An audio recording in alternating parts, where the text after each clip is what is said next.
So hello everybody, we are back here about part 2. So part 1 is going up now on YouTube as we speak. So Marlins make a great big trade. Christian Yelich gone. NBA MVP, who I think is, and Paul George also there. And now we're just going to run through the starters here very quickly for the NBA All-Star Game. They picked their teams tonight. It was weird it wasn't televised. We're going to start off with this. And then we're going to get into the other things. It was so weird why this year's wasn't televised. I don't know why. I personally think it should be televised. It's pretty cool to see who gets on what team. And it's also pretty cool because, you could have a player that you absolutely hate on your team. And it's fun because they're teammates, so it's interesting. And so let's just see. So for Team LeBron James, the starters are Kyrie Irving, Anthony Davis, Kevin Durant, DeMarcus Cousins. When I said you could have players that you hate on your team, Kevin Durant and I think LeBron James hate each other, I'm pretty sure. I'm being sarcastic, but I'm pretty sure. I know they hate each other. Reserves. Bradley Beal, LaMarcus Aldridge, Kevin Love, Russell Westbrook. He's not a starter, which is quite crazy. Last year he wasn't a starter. Victor Oladipo, Kristaps Porzingis, and John Wall. Team Steph Curry, James Harden, DeMar DeRozan, Giannis Antetokounmpo. I don't know how to pronounce his last name. And Joel Embiid. That's the starting lineup.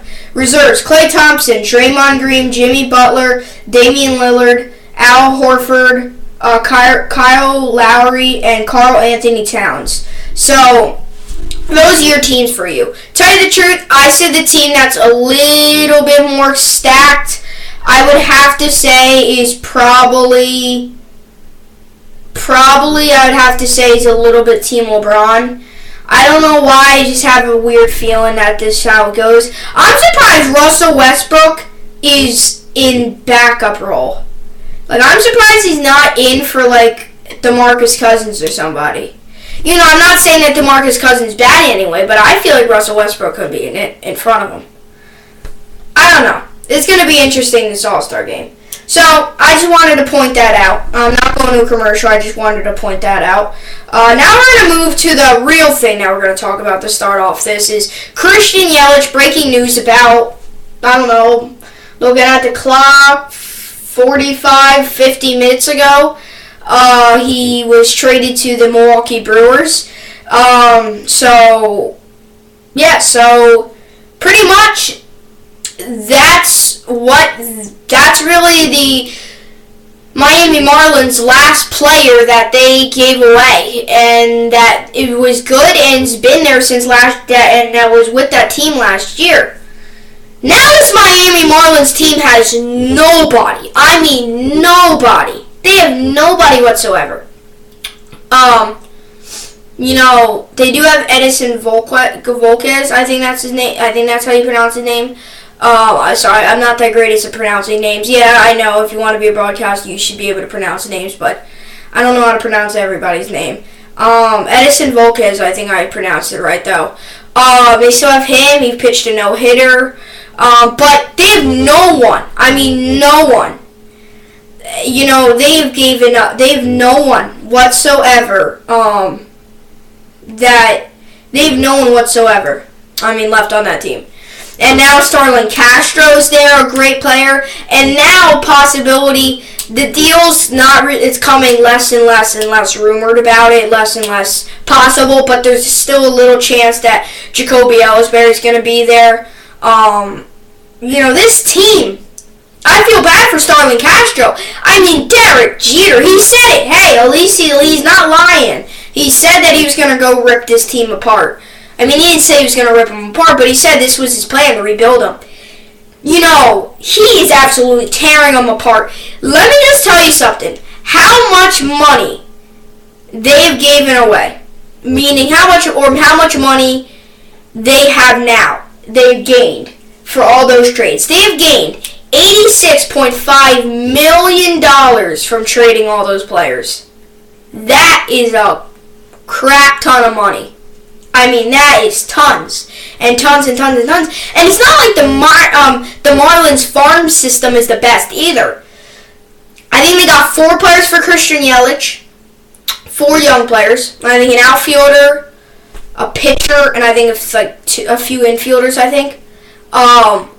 So, you know, this is a big move. I mean, this is a move that really takes some guts to do.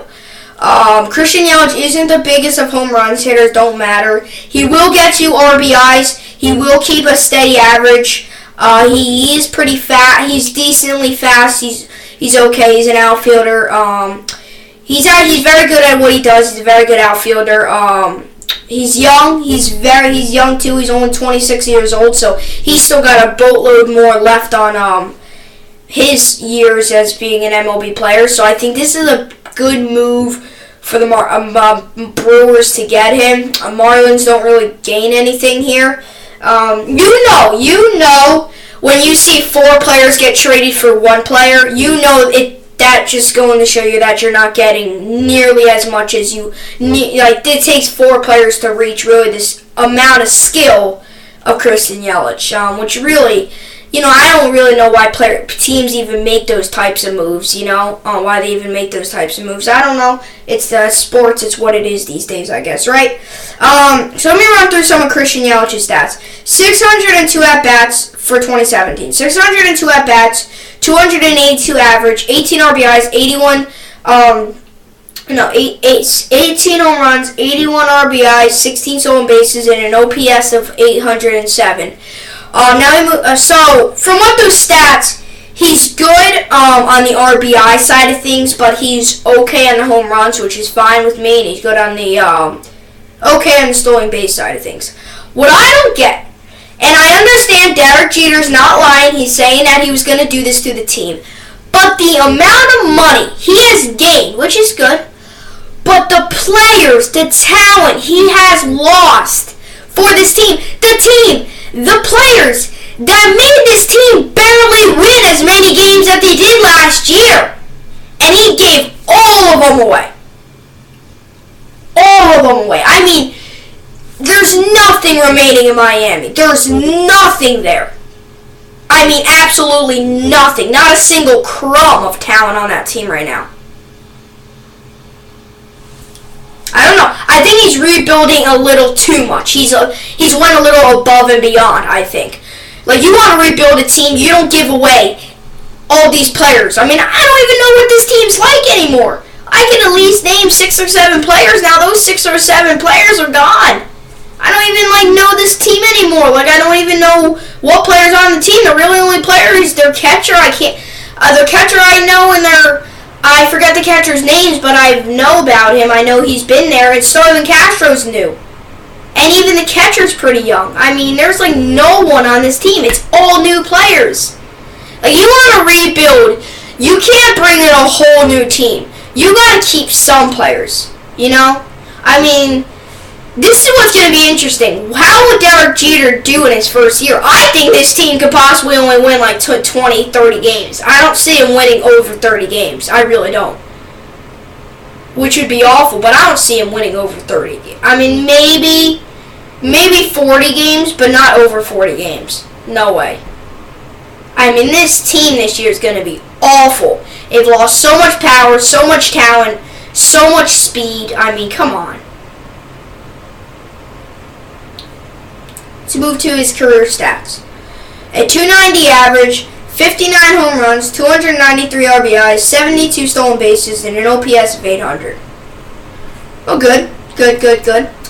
Milwaukee Brewers, I feel they took one step forward last year. Missed the playoffs, but still. They were in the playoff hunt for a while last year. I really think this Brewers team could make it this year if they put a whole 162 games in a season. Like, the problem with the Brewers, they put in like 140, 130. And those 130 are good, but the other ones are like crap, you know?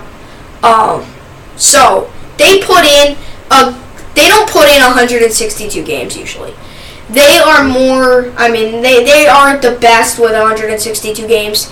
They always find ways. But last year they were this close to making the playoffs. They ended up falling downhill at the end of the year. That's just seems like every team when you're fighting for a playoff spot.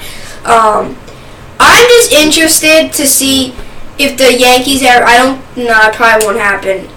It won't happen. Just imagine, there is possibly by the end of the year 3 Yankees headed to the home run derby. Giancarlo Stanton, Aaron Judge, and Gary Sanchez. Now I don't want to jinx anything, but those 3 hitters, there's possibly that's their like 2, 3, 4 guys. So you have 3 guys in the home run derby. That's pretty much in your lineup. 2, 3, 4. I don't think one of them will be leadoff. I think Gardy will be leadoff. But yeah.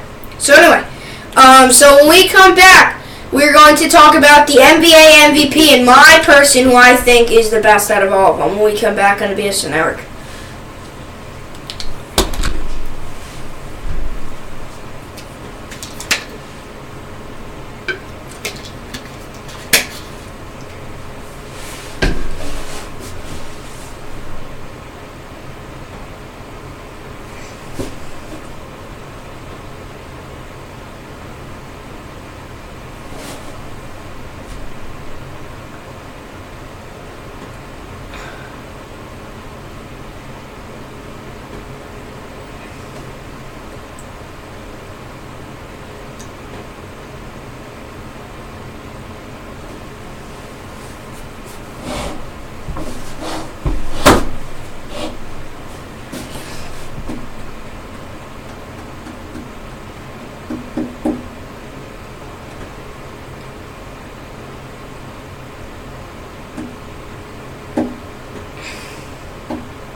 So we're back here by the BSN Network. So now we move to the MVP. Who will be the NBA MVP? You know, who will it really be, right? It's going to be interesting. It's going to be an interesting type of way to think about this. NBA MVP, there's a lot of great players this year, right? We all know that. There's also, there's not only a lot of great players, but it's going to, I think this year, it's going to come down to the wire. And mainly this year only. And I'll tell you why I think that. Is because look at these guys that are in it. No. You know that these guys that are in it, they're going to spark you. Kyrie Irving, that guy from the Milwaukee Bucks, I can't pronounce his name. I don't want to keep pronouncing it wrong if I am. That guy that starts with a G. I'll call him G, okay? Because I don't know how to pronounce his name. Kevin Durant, Golden State Warriors. LeBron James, Cleveland Cavs. James Harden, Houston Rockets. Now, I love all these players. I really think LeBron James is very good. Kevin Durant's very good.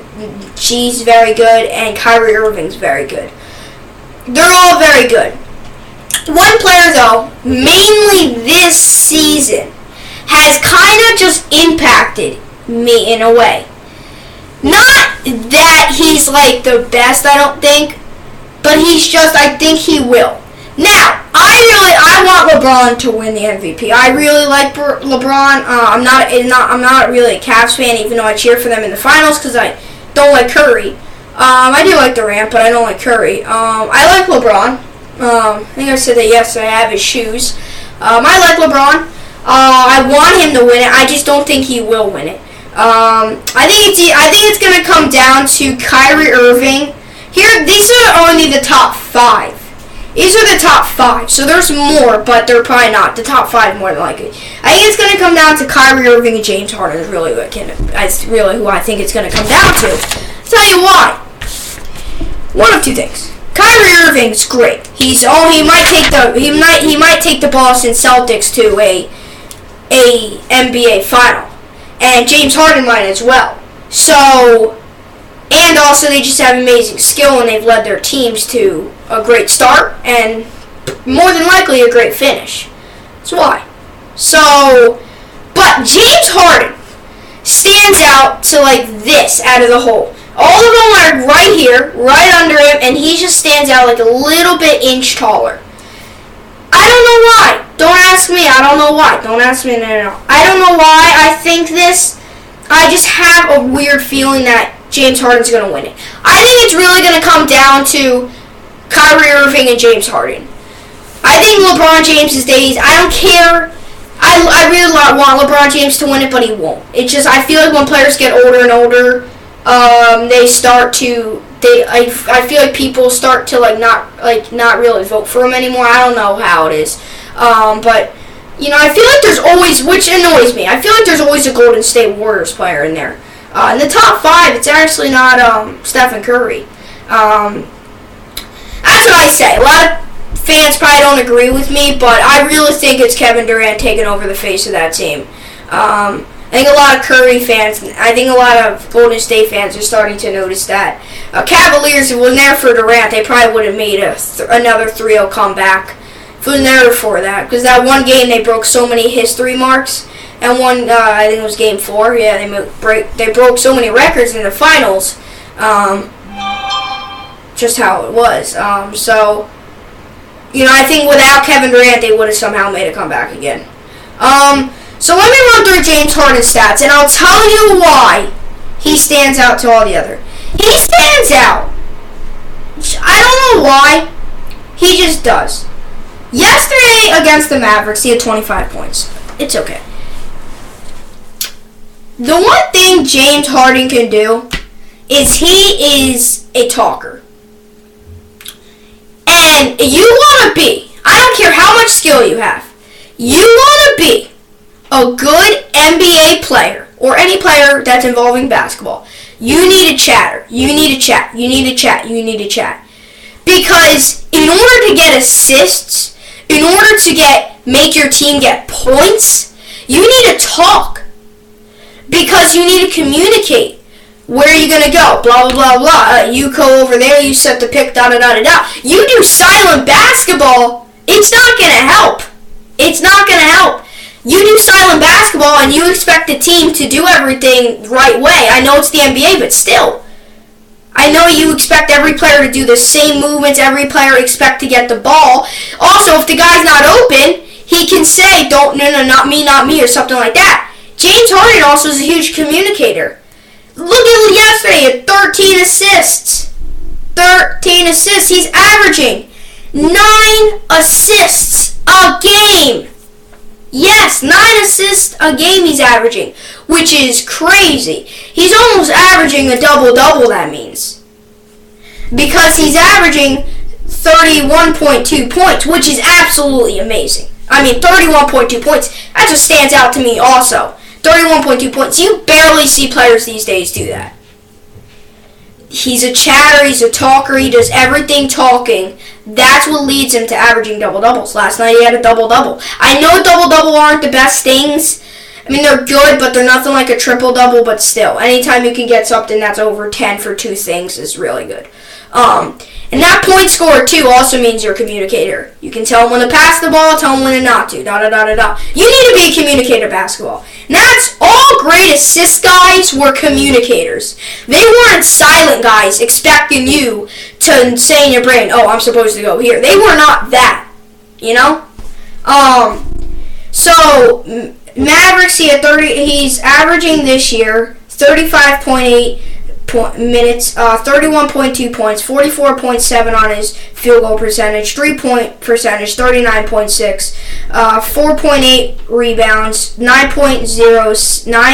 assists, and he's averaging 1.8 steals. I mean, those two numbers, the assist and the rebounds, the assist, the points, the field goal percentage, and the 3-point percentage, those 4 things blow me away. Okay? They are amazing. You barely see a player have expected to have 32.2, 31.2 points he's averaging. And he's averaging 9 assists a game. I understand that Russell Westbrook averaged a triple-double that last year. But that was last year. But look at this. Like I said this just before. That means that he's a talker. And talkers also can be good scorers. You don't need to talk to be a good scorer. You really need to talk to be a good assist man. And he can do both. That's why he stands out in front of all the others. Because he can do everything that you ask him to do. Alright, so when we come back, we're going to talk about the Knicks.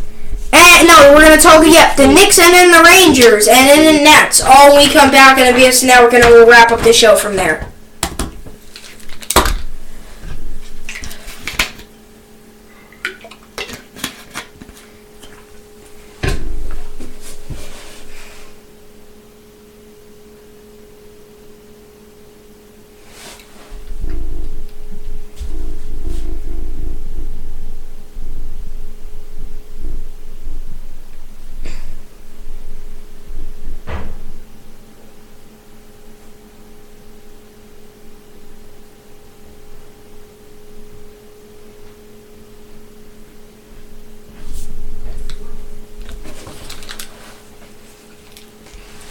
So we're back here at BSN Network. So the Nets play. They're 13th in the Eastern Conference. They play tomorrow against the Bucks. I give them a win there. I say they pull that one out. Now we move to the Rangers. The Rangers play. They're 6th in the Metropolitan Division. They're only 2 points out of the playoff spot, which might seem crazy, but they are only 2 points out. 6th in the Metropolitan Division. They're played today, 10:30 against the Sharks. I give them a win there. For the Nets, did they play at all this weekend? They play Saturday against the Timberwolves. I give them an L. I give them a loss, and then they play Tuesday, so I'll be here for that. They're away against the Knicks that game. That will be an interesting game to preview. Let's find the Knicks. Knicks, wherever they are in my notes. They're found. Today, 9 p.m. against the Nuggets, 10th in the Eastern Conference. I give them a win. Porzingis might be playing. It's game time decision. His knee again. We're going to talk about it on Monday. Some things about him. Knicks Suns play tomorrow, 9 p.m. I give the Knicks a win for that game. And then Tuesday I'll be here for that, of course, against the Nets. So when we come back, we're going to wrap up the show here on this Thursday. And then, final show of the week. Obviously, you know, by this point, if you watch me a lot, that I do not pod on Fridays anymore until my stuff on Friday nights is done. Be back after this break.